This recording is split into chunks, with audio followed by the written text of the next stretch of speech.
Welcome to Literacy Talks, the podcast for literacy leaders and champions everywhere, brought to you by Reading Horizons. Literacy Talks is the place to discover new ideas, trends, insights, and practical strategies for helping all learners reach reading proficiency. Our hosts are Stacy Hurst, a professor at Southern Utah University and Chief Academic Advisor for Reading Horizons; Donnell Pons, a recognized expert and advocate in literacy, dyslexia, and special education; and Lindsay Kemeny, an elementary classroom teacher, author, and speaker. Now, let's talk literacy. Welcome to this episode of Literacy Talks. I'm Stacy Hurst, and I'm joined today by Lindsay Kemeny. We are going to excuse Donnell. She is traveling. And we have two very awesome guests today. We have Andrea Setmeyer and Adrea Truckenmiller will be joining us today. If you listen to the podcast, you've listened to a series of episodes now about assessment, and this is all leading up to the Reading League Summit in May. And we get to expand that conversation today by talking to Andrea and Adrea. So welcome, and welcome back, Lindsay. Thanks so much for having us. This is great. Yeah, we love that you're here. And we'll just start out by asking you to share with our listeners a little bit about your background. And we have had the privilege of having Andrea on a few other episodes, but we will likely have some listeners who have never heard from you, Andrea. This might be their first episode. Right. So go ahead and reintroduce yourself again. How about we start with Andrea and then Adrea?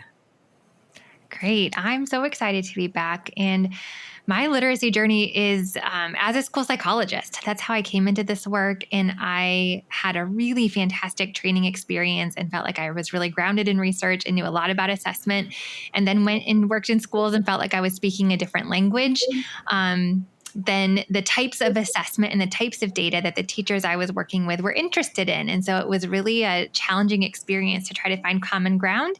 And I was more aware than ever of the challenge of time, right? Like how much time good assessment takes and the lack of time that many teachers felt like they had for it. So that's what got me passionate about assessment. I think from the beginning, I then started the Indiana chapter of the Reading League and came to the Reading League as the national chapter director, where I have the privilege of supporting all kinds of literacy leaders and educators across the country. Great. Well, welcome back. And if you haven't heard our other episodes, go back and you'll hear even more from Andrea and her experience as a school psychologist. And Adrea, we have been so looking forward to talking with you. So can you share with our listeners a bit about your extensive background? Sure. I'll try to give an abbreviated version. Andrea Truckenmiller. I'm an associate professor at Michigan State University in the special education program. And I'm also affiliated in the school psychology program. Like Andrea, I'm a school psychologist. I have my PhD in school psychology, and I'm a nationally certified school psychologist. But I'm obsessed with the intersection between school psychology and special education, and I fit really well in our multidisciplinary special education program here at MSU. And I also like to be multidisciplinary with speech language pathologists and have lots of those master's students and PhD students in my lab as well. We're a pretty eclectic group in this research area. So I have several lines of research. My biggest one right now is I'm the principal investigator of a federally funded study called The Writing Architect. We're in the final year of that study, which is a assessment to make visible the components of writing that will move students forward in writing. Somewhat similar to Andrea, when I was in grad school, I had a student that I was working with doing a reading intervention, and I couldn't figure out what the student needed. And I'd been trained and I felt like I knew what I needed to do. And I just needed to sit and read with this student and work with them. And they were struggling with the words, and I had no idea what to do and how to help her. And so it really drove me to be like, okay, what do we need to do to make visible what it is the students need next that will be most effective in moving them along. So after graduate school, I spent several years at the Florida Center for Reading Research. I was a research associate there, so I mostly coordinated Dr. Barbara Foreman's grant projects.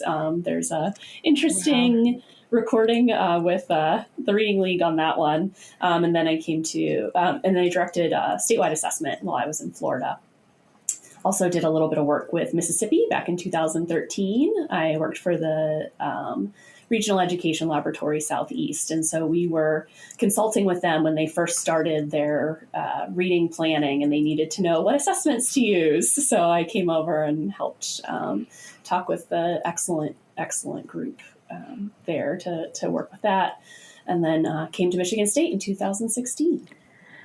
Wow. Well, thank you. And that does kind of help us to see how you got here, focusing on assessment and intervention. Mm-hmm. And it seems like we all have in common that our experience has probably provided that cognitive dissonance at one point or another. Like, wait a minute, I thought I should know how to do this, and I'm not seeing it. I know that the focus of, well, our listeners know now too, the focus of the summit this May is on assessment. Why do you think that's such an important topic to address right now? I think there's a lot of things happening in the field, good things in terms of our understanding of reading development and some of the models that we call the science of reading. I think we're really moving the field forward in our understanding of evidence-aligned instruction and intervention and some of those really important things that we need to do in classrooms and intervention and special education all the time.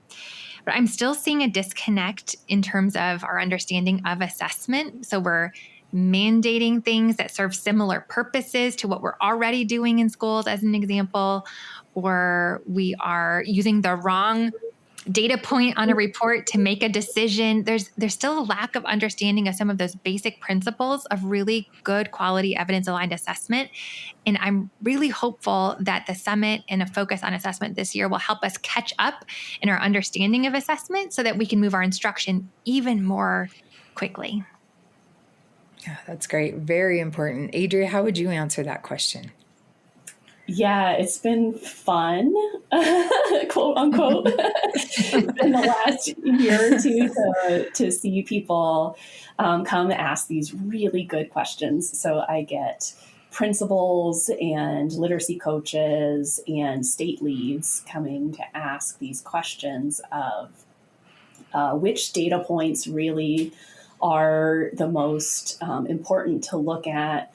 And it's coming from a new place. Like Andrea pointed out before, it was about the mandates. Okay, we just have to figure out how to administer this assessment.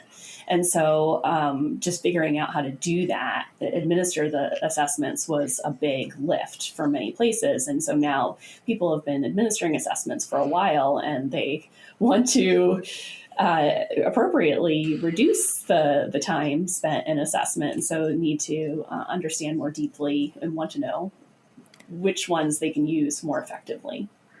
Yeah, which is important. And I know we brought this up on other episodes too, but I think perception around assessment is so varied. And some teachers might just view it like you mentioned, those mandates, right? We have to do it, so we're going to do it. But how do you shift from that kind of perspective or maybe idea about what assessment is to actually using data in a way that will help your instruction? What does that shift look like?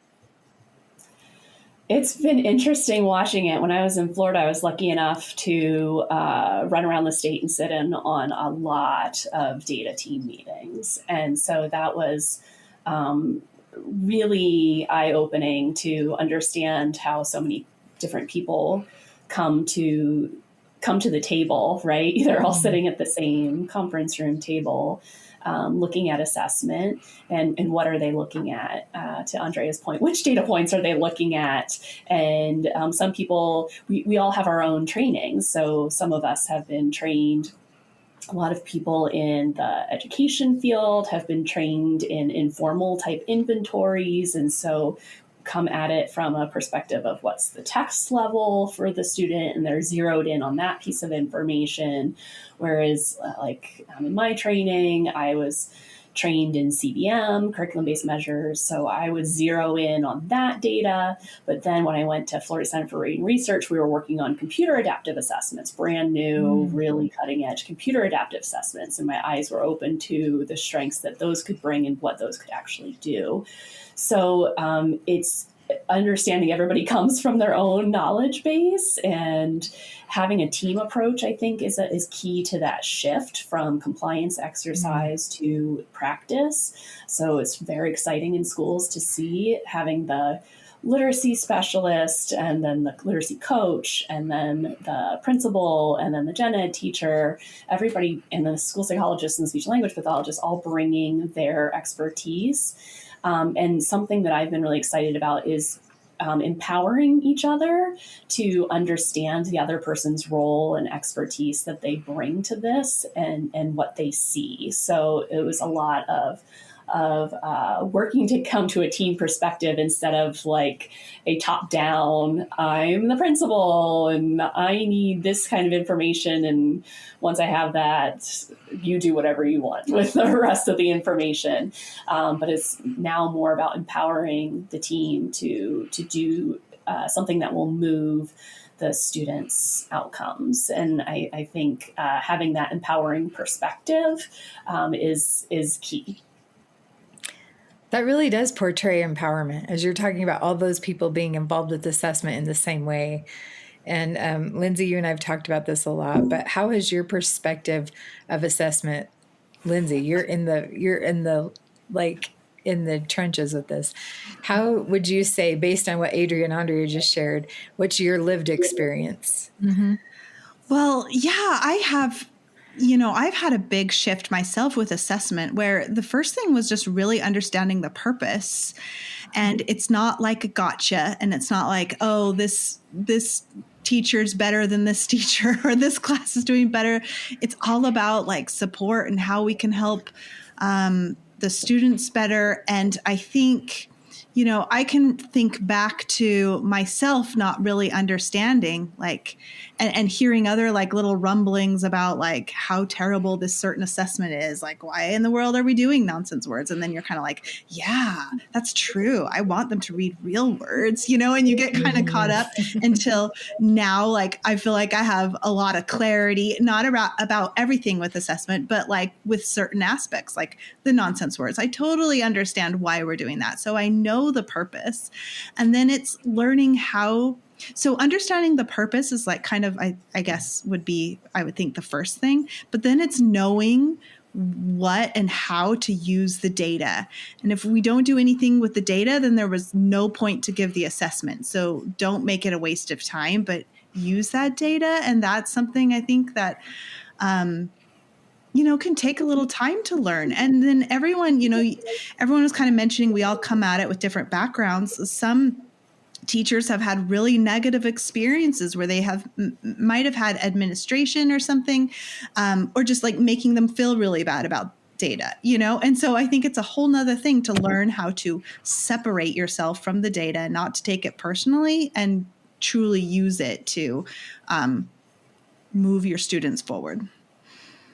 Yeah, I love that. I'm also thinking, as you were talking, I had the same response to nonsense words originally, but then they're so powerful as a form of assessment. But then, Adrea, you mentioned that team involved and the way we apply that, right? If we're thinking of assessment as something that is going to be judgmental of our teaching, then it is tempting to teach to the test. And I, as a literacy coach, I saw many teachers literally teaching nonsense words or sending lists of nonsense words home. And that's where I think that team approach is so beneficial, because Lindsay, like you mentioned, now you understand a purpose and you have this knowledge of what that means for your instruction. We all need to come together to support teachers in getting to that point, which is one reason why I think I'm so excited about the summit.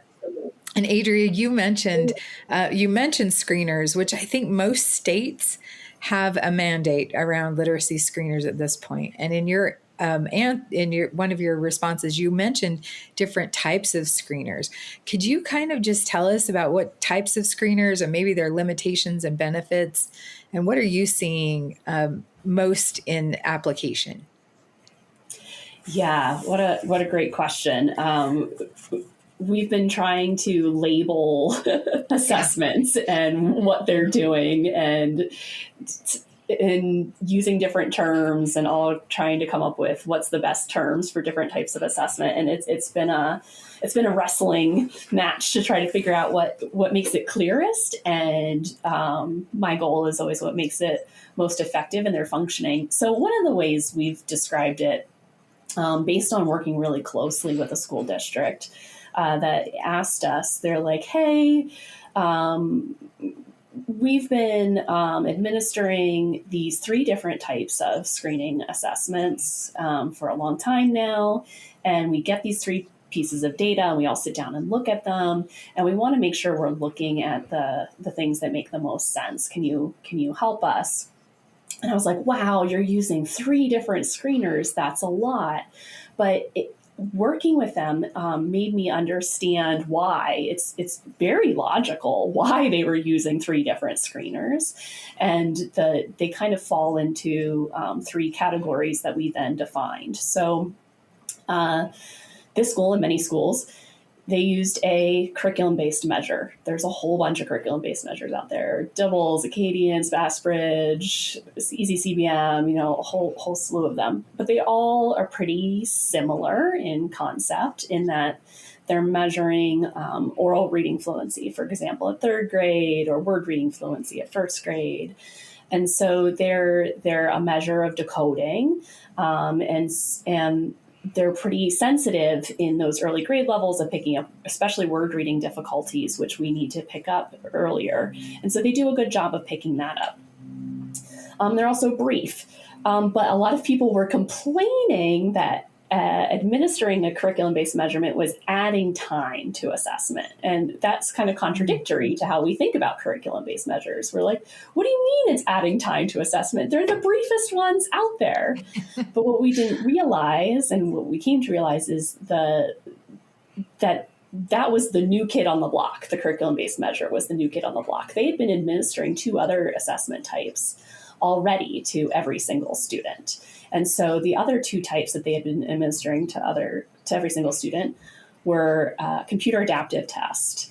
So there's tons of computer adaptive tests out there: STAR, NWEA, Map Growth. Amira is a new one on the block. And then there's a lot of experimental ones, not experimental, but researcher created ones. So we had created one at Florida Center for Reading Research. But these assessments they had been using for a long time. But teachers and educators didn't really know what they were measuring. It was kind of a black box because they're not administering those assessments. The computer is administering those assessments. And so we tend to see that the psychology of educators is when they don't see what's happening, they tend to be dubious of what is happening there and not sure what information they're getting. Plus, those assessments are designed to be pretty unidimensional, meaning they're measuring overall reading ability. And so it's not super helpful for telling you what to teach the next day. It's helpful for the screening purpose of identifying who's at risk or not at risk, but it's not really helpful for instruction. So they wanted to use something that is helpful for instruction. So they used an informal reading inventory, which most teacher preparation programs have been teaching their students to use informal reading inventories since the dawn of time. So this was just considered standard practice as opposed to contributing to the amount of time that it was taking for them to do assessments. And so we took all 3 sets of data, the informal reading inventory information. And so that was resulting in giving teachers a level of books. And so that was really helpful for people who were using leveled book libraries in their school as their intervention. They're like, this is so clear, the results of this assessment. When I get the result of this assessment, it says my kids read level N books. I can point them to level N books. I'm doing a great job because the assessment was so clear. And that's something I so appreciate and think we should learn from is when you have clear connection between assessment and instruction. It makes that utility and that information so much more relevant to the educators. And so I think as an assessment person, we have to take it, and I try to like take it on myself as this is my fault. I'm not making this assessment usable enough or giving clear enough useful information. And so what we found in that study is that informal reading inventory was taking 40 minutes per student for the teacher to individually administer. And so when you multiply that by an entire class, you're missing days of instruction time. And so what we did in this study is we delineated, my lovely colleague, Dr. Courtney Barrett, she's an implementation scientist and also could do count how much time and resources this was taking and put it on a scale of dollars so that dollars would, really resonate with the superintendent that we were working with. And so figured out how to put that on a scale. So we completely calculated how to do how much time, money, everything all on one scale.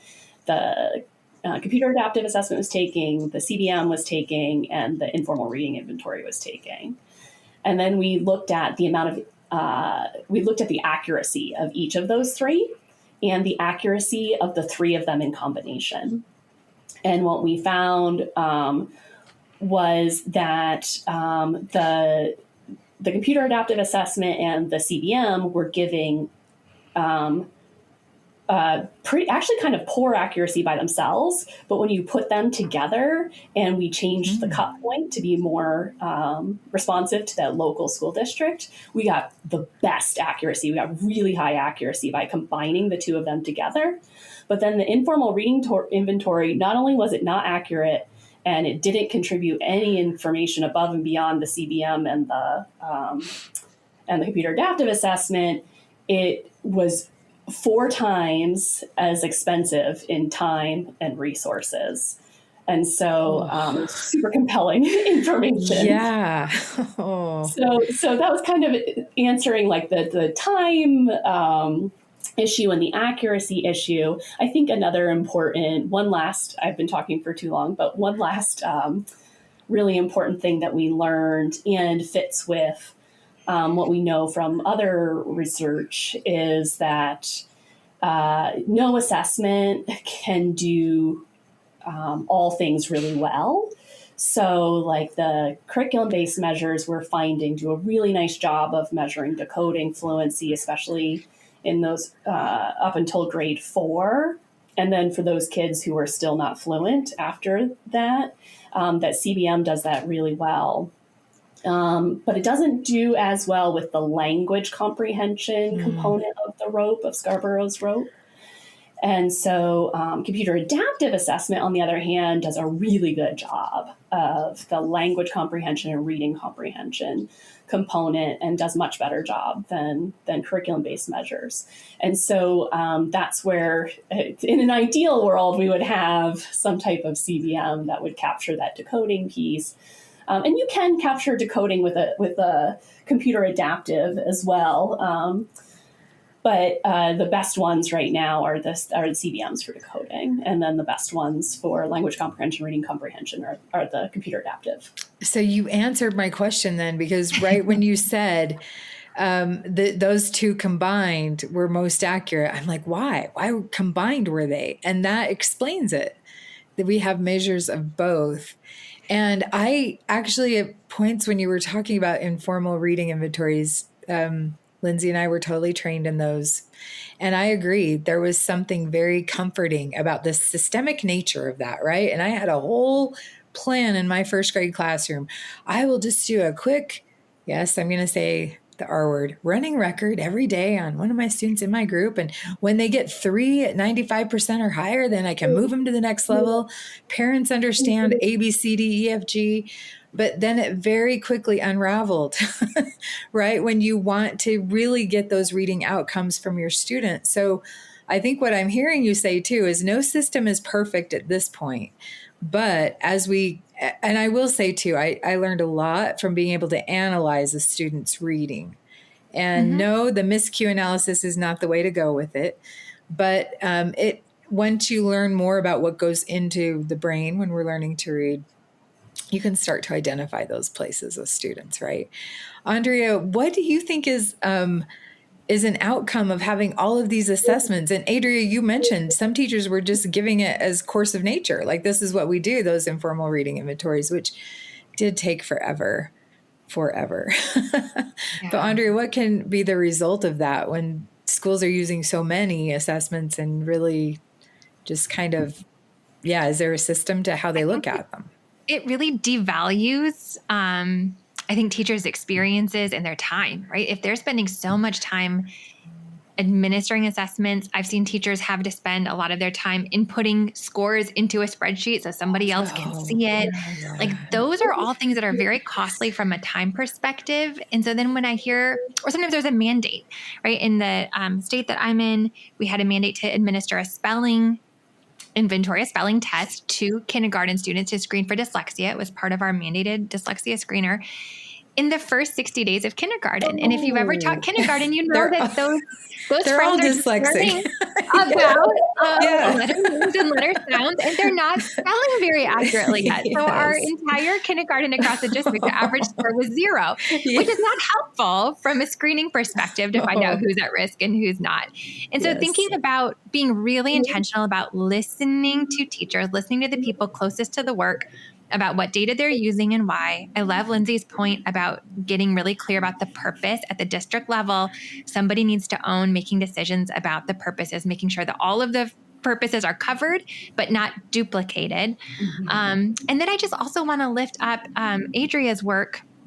Sometimes when we talk about assessment research, we think of it in like laboratories and really far away studies that are done just to norm the assessment, for example, to create it and norm it and then publish it and then walk away from it. And I love what Adrea and her team and some of her colleagues are doing in terms of these really practical, nitty-gritty questions of, what happens if we have 3? What is the cost of that? And what is the most accurate in this setting at this grade level at this time? They have another really fantastic article out, uses and misuses of commercial reading assessment. And it walks you through those really common barriers that an elementary school faces when they're making choices about assessment, and then what to do about it, what to think about next. So I love this applied research and just want to make sure that you get a shout out for that, Adrea. I appreciate that. Thanks, Andrea. For over 40 years, Reading Horizons has helped educators build strong literacy foundations for students. Now with Ascend, they're supporting every learner and every tier through one unified solution, Ascend Mastery, a comprehensive pre-K through 5 core literacy program, and Ascend Focus, an adaptive K through 12 intervention. Learn more and explore how you can bring Ascend to your schools at readinghorizons.com/ascend. Implementations begin in the 2026 school year. Well, and I love this article, and it's in the Reading League Journal, Adrea, you and Courtney Barrett, I think you said, like, do such a good job of like explaining these 3 different types and kind of your findings. And it's called, for our listeners, it's called Balancing Cost and Accuracy, How to Select Reading Assessments for Universal Screening. And this is, it's the January-February issue of 2026. But when you were talking about the reading inventories, it's the most expensive of the 3, where when you figure everything in, you guys are estimating it's around almost $51 a student. And then you share this study about the accuracy of these Parker and colleagues in 2015 found that accuracy is about the same as flipping a coin. And we've probably heard Dr. Matt Burns talk about this, where it's like, oh, save yourself a lot of money and flip a coin, whether, about whether that child is going to have reading difficulties or not. And the accuracy is about the same. So that's eye-opening. Yeah. Thanks for highlighting that article. Yeah, that one. When I read, Parker was one of Matt Burns's grad students, I think a long time ago. Okay. When I read that in the article, that was the first time in a journal article, like I had a spit take.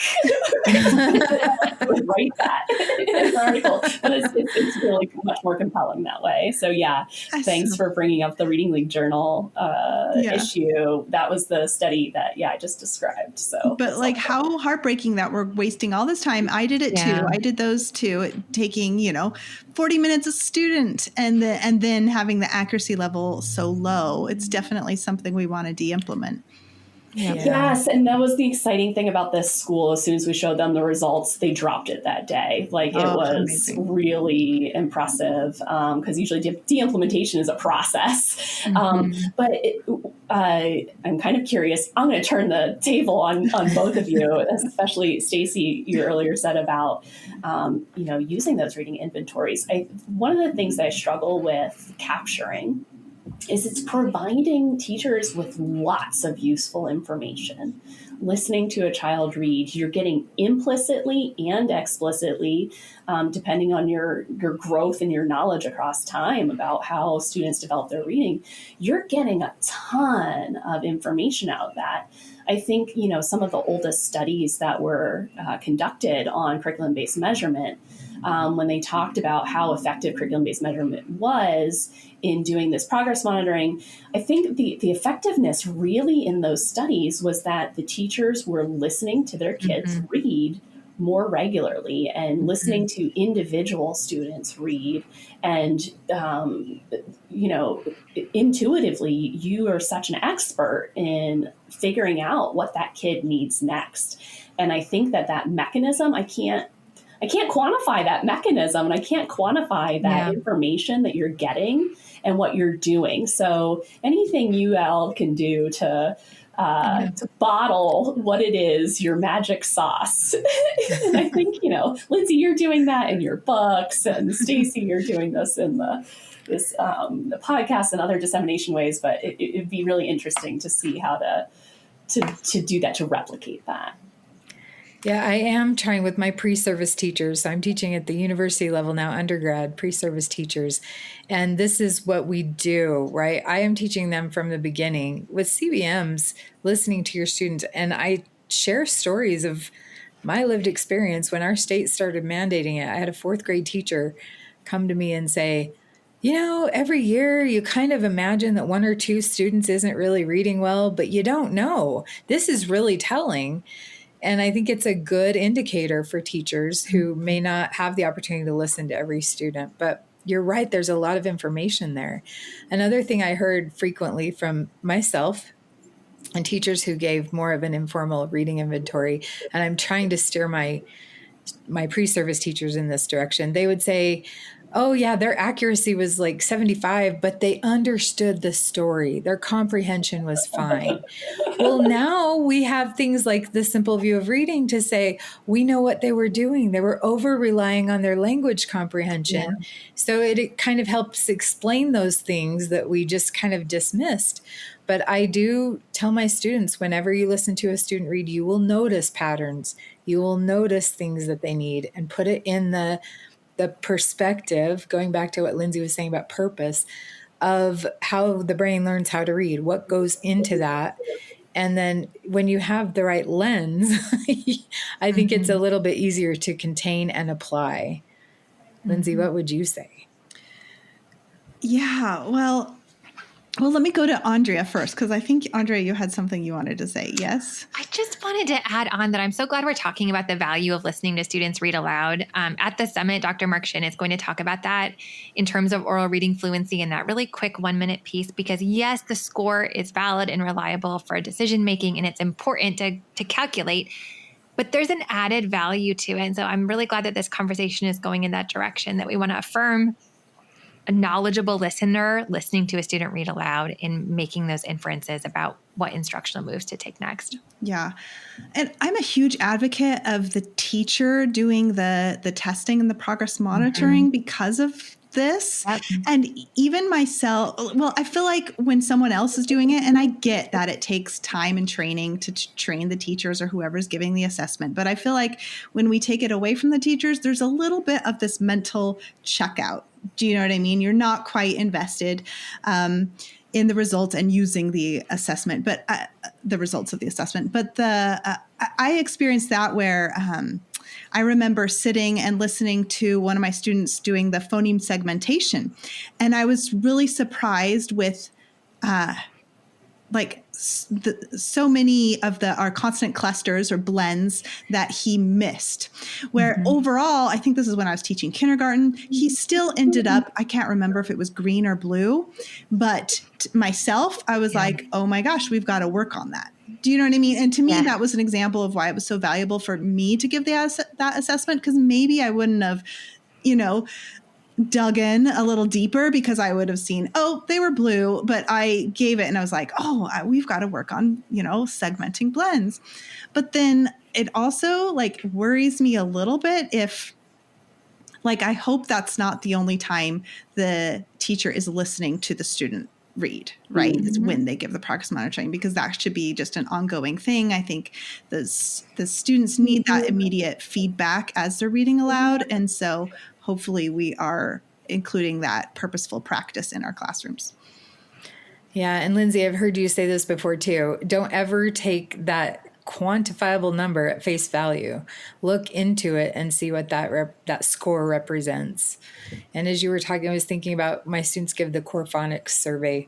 And I remember one student of mine said, they did not do well on consonant blends. So they scored strategic. So that's where my instruction is going to be. And we got looking at the data and we're like, actually, they read the consonant blends accurately. They're struggling with vowel sounds. That was the pattern. So really bringing, I love, Andrea, that you said a knowledgeable listener and a reader. I think that is a good combination. Adrea, we've talked a lot about the purpose of assessment and maybe the importance of putting that in a framework.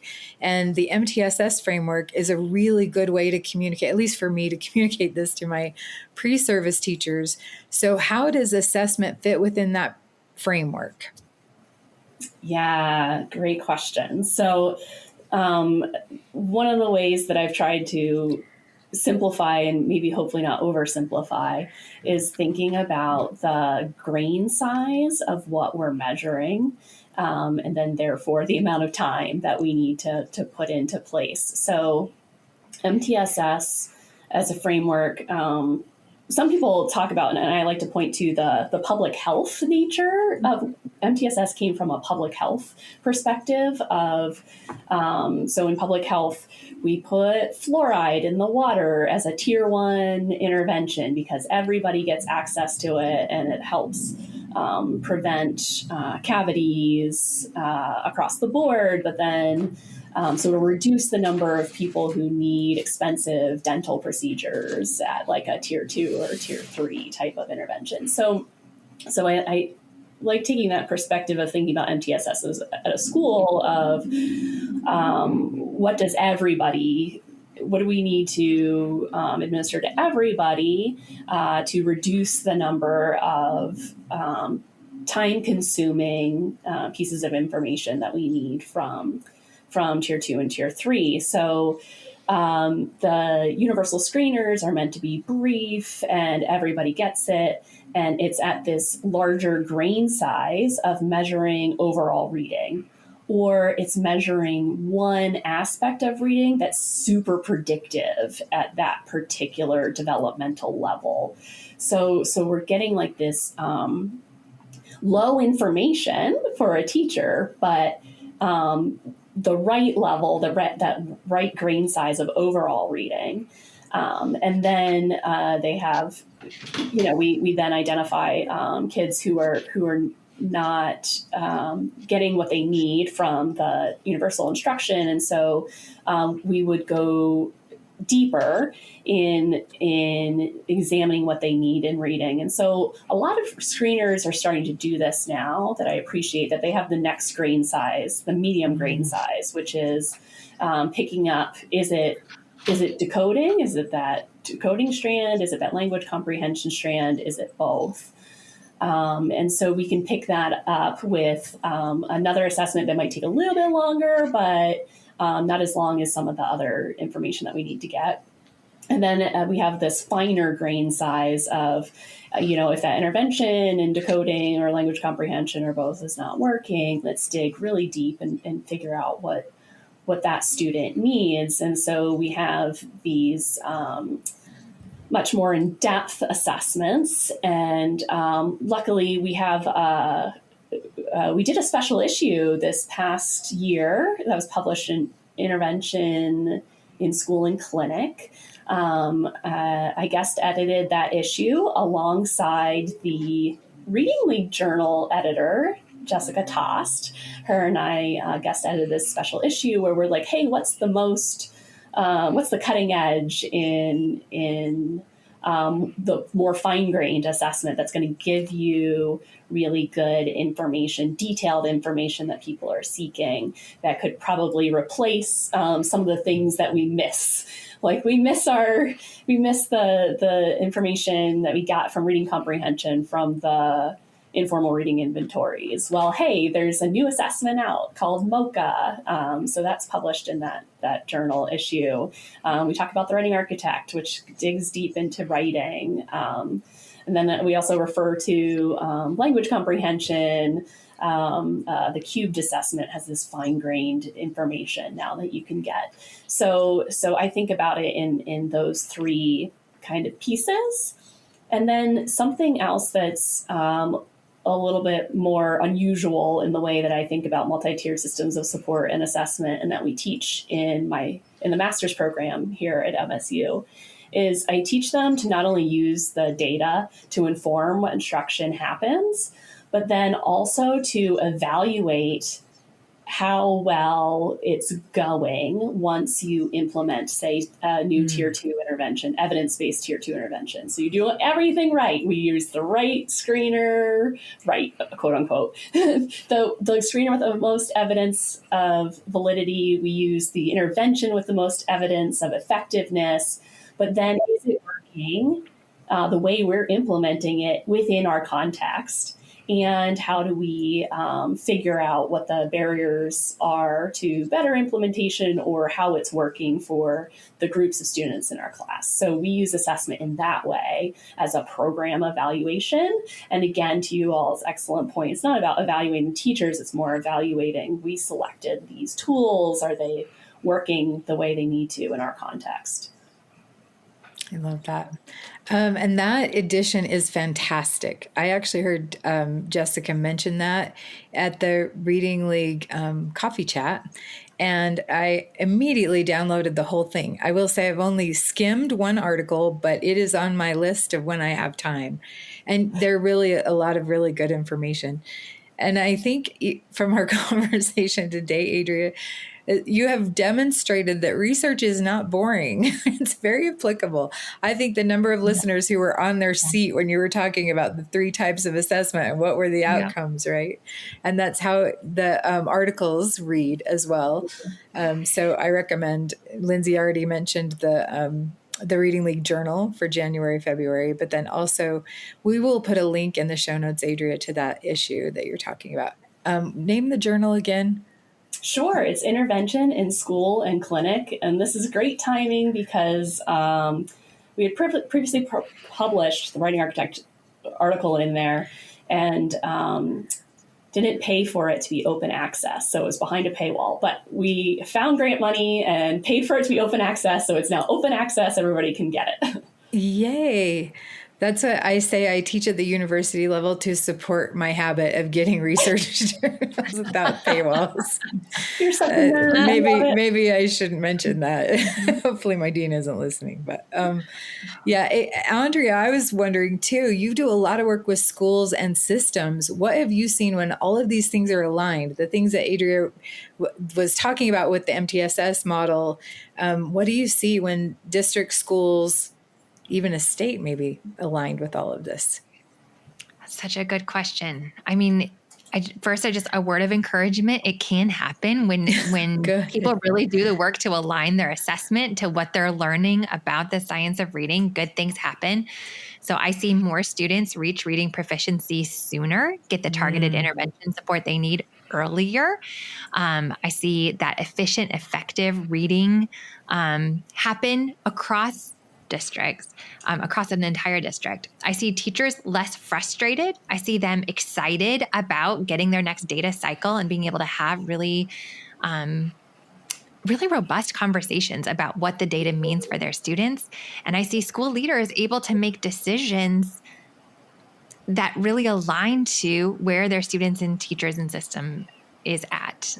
So good things happen when you really take the time to align your assessment system to what you know about reading and what's going on with your instruction. And who wouldn't want that? Who wouldn't want all those things? I don't know. And Lindsay, we hold you up as an example all the time, but how onerous would you say assessment is for you now with your understanding and the way you implement it? It's like, it's just vital for me now. I use it all the time. I'm just such a nerd because I like looking at the data and I like doing my progress monitoring so I can look and reevaluate. Even just today, this morning, I progress monitored one of my students and I'm like, okay, that's interesting. And it's just going to, I guess I like the challenge and then figuring out, okay, what can I change? Is there something I need to do more for this student so that they can, be better supported? So I use it all the time. We've made this point in previous episodes.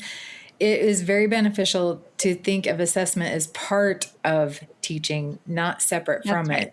That's right. That's where it gets a little bit arduous for people. And I know I was in that boat too, thinking, we have to do this and it's separate from what I do, but it shouldn't have to be. Yeah. And speaking of the summit, Adrea, you're going to be leading some workshops. Can you tell us about those? Yeah, I'm excited. It's been a fun exercise for me, pulling real schools data and going through it. How do we use this for each of the purposes that it was intended for and that it will be effective for? And then I'm pulling evidence from all across assessment research, reading research, psychology research, of why this particular data point is good and helpful for this particular purpose for this particular user. And so I'm excited to be partnering with Andrea on this one. It's nice to have a really thoughtful partner on board too. So we're going to walk through it. Like, here's the data. Let's talk through how you use it step by step. And I think it will be fun and empowering and thought-provoking. Yeah, that's really exciting. And Andrea, you've mentioned this before, but the format of this summit is, if you're listening to Adrea describe that and you think you want to go to the summit, if your thinking is, I'm going to have to choose that workshop, you're not. Everybody will do it. It's so great. We've designed the summit to have everyone in one room learning all together. So you really hear different perspectives on the data, right? We start with that classroom perspective. What types of data is a teacher most interested in? When we think about reading and language coming together and planning small groups and differentiating instruction, that's really important. But school leaders have different data needs. They're looking at a different lens, and interventionists or people who are working with students on individualized plans need a different level of data. And so we're really taking all of that into consideration and planning these different panels around those different lenses. And I hope really lifting up that those are legitimate unique perspectives, that just because the district level data doesn't answer the question, what do I teach tomorrow, doesn't mean that it's not important. It just serves a different purpose. Oh, I love that. And what would you say for teachers who are listening to this and maybe not able to attend the summit, but asking the question, what is one thing that they could do to change the way that data informs their instruction? I think talking to a coach, and I use the word coach loosely. When the elementary school that I was in started rolling out our Science of Reading initiative, we had a few teachers right away who started to think about their data differently. Mm-hmm. And they would I remember one time bringing like end of week spelling assessments down to our office on the other end of the hallway where the speech language pathologist and I were, and they laid them all out on the floor and they're like, help me look for patterns. I taught this and now I'm seeing this, but what about this student? This is really different. And find somebody in your building at your grade level or a literacy coach or somebody in your reading league chapter that you can look at data with and ask all those really important questions that you have and get somebody else's perspective to help you move along a little bit in your understanding of data. I love that. I've even seen on the pre-service level, just have a conversation and you'll notice things that you didn't, because other people will bring that perspective. I love that. And I'm going to end with a question about the future. So, Adrea, Andrea, Lindsay, you can chime in if you want to as well. What do you see in the field of assessment in the future? What are some areas of research do you think that educators should be paying attention to right now? And let's just start there with that question. Yeah, I'm so glad you made this a safe space, Stacy, for talking about research things, because my nerd level on the research side lies in the statistics. Yes, they tell a story. They tell compelling stories. They sure do, and there's some exciting things I'm hopeful for in how we can produce data by using these really cool new statistical approaches. So one particular example I'm very excited in, multilingual assessment is a statistical procedure that allows for conceptual scoring. So this is where students can answer in any language and switch back and forth between languages within the same answer. Mm-hmm. And the scoring for that can take that into account in this really cool conceptual scoring. So that's one thing I'm really excited about. Another thing I hope to see assessment companies do, and I think they're starting to come along and listen to thinking about new approaches, is ways to combine computer adaptive assessment and curriculum-based measures. So we had a major statistical problem where we couldn't put those scores in the same model because they're so different. So we weren't able to leverage both pieces of information to create a predictive model. And so there's some new statistical procedures that hopefully people will adopt to maybe leverage those types of things. So those are two things that I'm excited about. And then on the practice side, I'm most excited about some of the work we're doing in trying to make that more transparent connection between what teachers want to see and what makes it absolutely clear that the next thing you should do is not teach kids to memorize a list of nonsense words, but rather to teach them to decode and what program to use to teach them to decode. So I like that through line. What great examples. And in case you're questioning the power of assessment, like it all starts there. The example you gave with MLs being able to switch between languages, powerful, right? Because how many of us have taught ML students that don't meet the benchmark? And so we put them in intervention or not actually, don't address their needs. And then we realize, actually in their first language, they're very proficient. We just need to, that changes the way we address their instruction. Assessment is equitable for sure. Andrea, what do you look forward to in the future related to assessment? One of the things I'm really excited about is the attention that language is getting within the science of reading field, which includes language assessment, right? It's just everywhere right now, language comprehension and how we're assessing it. And I think we have a long ways to go in terms of getting that knowledge into schools and being used in meaningful ways. But I'm really excited to have that conversation at the summit and more in the field, so that we can see if it's similar to our model of those early developing literacy indicators, right? The word recognition, or is there something different about how we need to approach assessment when it comes to things like vocabulary and syntax? And so I think the tendency is to want to apply what we know from the word recognition skills. And I'm really excited for us to learn more about the research on language assessment. And again, this is a great time to bring in your speech language pathologist and unite some multidisciplinary experts within your district to look at this. Yeah, I love that, especially when you think about, I've already had conversations with educators about, and been part of them, about language assessment. And the very next question, even if they have an assessment, is, so then what do we do? Right? Yeah. So right. It will guide instruction. So we're going to be pointing out that these students may need help here, but how are we going to address it? So I can see that as a very comprehensive impact there. Lindsay, how would you answer that question? Well, I just want to plug a book before we end, because there's a great new book that recently came out called Reading Assessment Done Right by Stephanie Stoller and Kate Wynn. And I'm just really excited. When I first read through this book, it just made me giddy. I just think it's so practical. It walks you through it. It's not boring. If you are a teacher and you're like, I want to understand this better. And I think it'd be really powerful for schools to do like book studies on it, like as a school, to help understand the purpose of assessment and then how to use it in their instruction. I think it's great. Yeah, what a powerful combination. So if you can't make it to the summit, then make sure to read that book. And we will do follow-ups on the summit. We'll have an episode about that. So you can look forward to that.